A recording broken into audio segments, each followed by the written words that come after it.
Well, hi there, I'm Mark, and this is today's Cornerstone Connection. So, are you familiar with what backdrops are?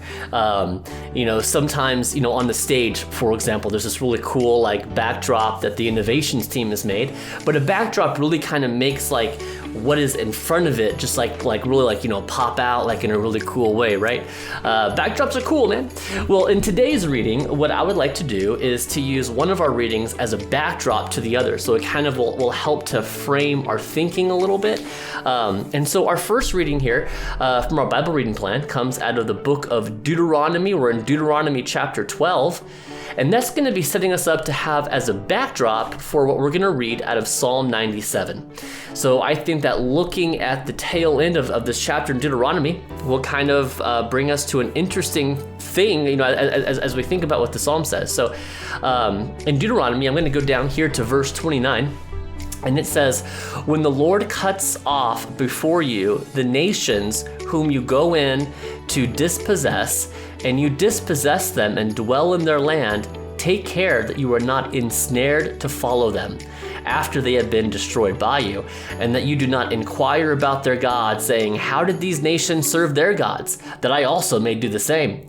You shall not worship the Lord your God in that way, for every abominable thing that the Lord hates, they have done for their gods. For they even burn their sons and their daughters in the fire to their gods. Everything that I command you, you shall be careful to do. You shall not add to it, and you shall not take away from it."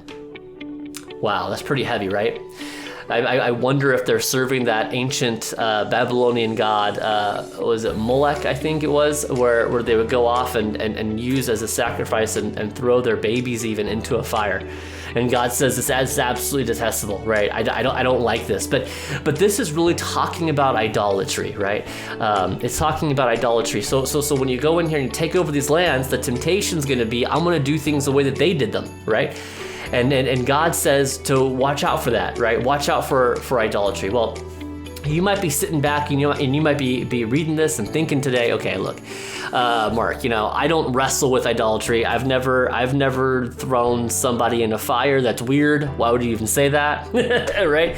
You might be looking at this saying, idolatry is not something that I personally wrestle with.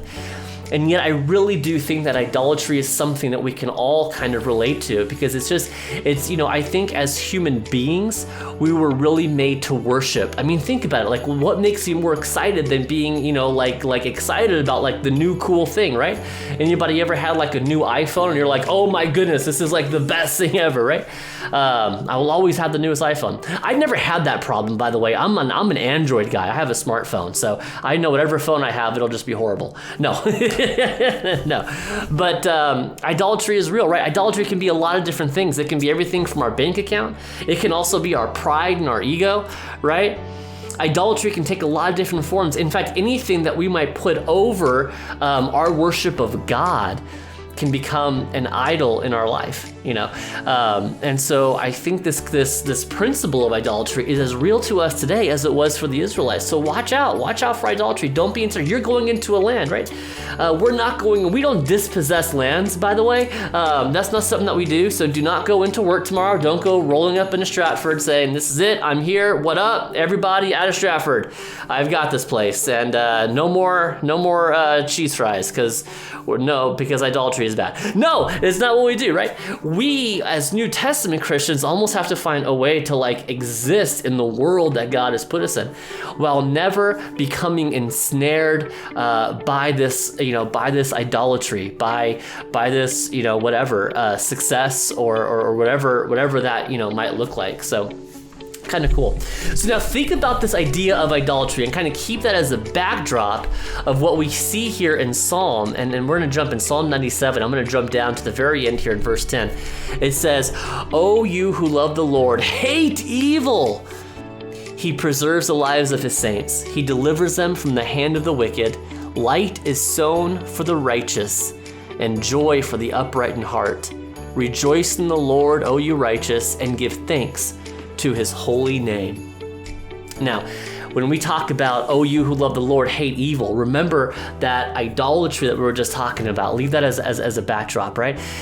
Love the Lord, hate idolatry, hate evil. It says here that God preserves his saints, right? If you follow off God, that's a promise for you that God is going to preserve you. God's going to ultimately preserve our souls, right? And he's going to deliver us from the hand of the wicked. Light is sown for the righteous. Righteous is one of those words that, is interesting to define, but I tend to think of righteousness as this. Righteousness is like right actions before a holy God. Right actions before a holy God, right? We're not righteous because of who our parents were or what color our skin is or, how many Cheerios we can eat. Although, it's a funny story, never mind. No, that's not what makes us righteous. Righteousness is simply right actions before a holy God. How do you obey God? How do you live that out? And one of the things that can take us out of that, so it says light is sown for the righteous. When we do these right actions, it's like we're living in the light. And what pulls us out of that light? What pulls us away from that? Perhaps nothing quite so much as idolatry does. When we have elevated something, our pride, our ego, our bank account, our lawn being mowed. No, I'm kidding. No, but when we have elevated something above God, that brings us out of the light. And watch out, because we see it right here. Oh, you who love the Lord, hate evil. That should be our attitude towards idolatry and towards sin, man. We should be like, nah, not happening, not here, not in my house, right? Well, hey, I hope this week that, you might think about that. You might think, what am I worshiping? Am I worshiping God above everything else? Or is there something that's kind of slipped in and maybe I've let that take like an unhealthy place in my life? And maybe God's calling me to think about something a little bit differently. Well, hey, thanks for watching. I hope it was a blessing, and we'll see you next time.